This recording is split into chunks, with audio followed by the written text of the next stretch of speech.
my name is Sorcha Venus and I am 28, although witches don't age. The spiritual world has kind of surrounded me my whole life.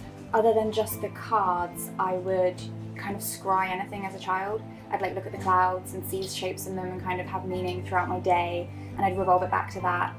But the astrology is really what kind of threw me into it. I was using apps like CoStar to kind of help me delegate my life a little bit. Then I just kind of started doing my own astrology. Did tarot alongside that as astro tarot, and then the tarot really took off, and I was having ancestors of people I could feel it like a wave sat on my shoulder, and it wasn't until I got the message out that the wave would crash. I was walking past the museum one day and I just felt like a spiritual nudge and got talking to Steve. I'm Steve Patterson. I'm the curator, director of Gwithti and Pystri, the Museum of Folklore and Magic, and I am as old as Methuselah. He gave me my first ever spell of little tarot readings through August, maybe 3 years ago I think it was. A lot of what we know about witchcraft historically comes from the witch trials. Now in Cornwall there was actually very little persecution.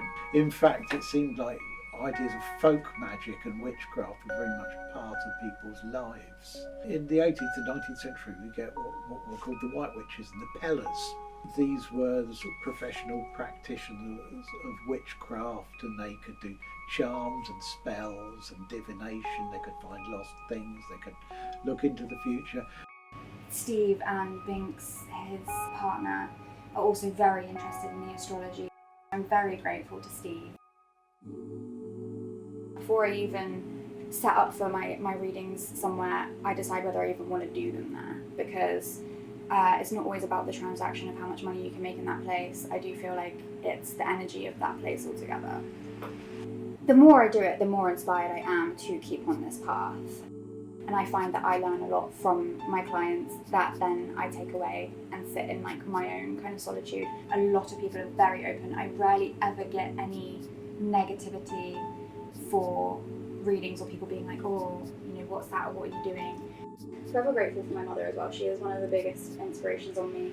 She has this beautiful cafe, but this is just one of the many lives that she has led, and has inspired me to always not fret, not worry. Tomorrow isn't the end.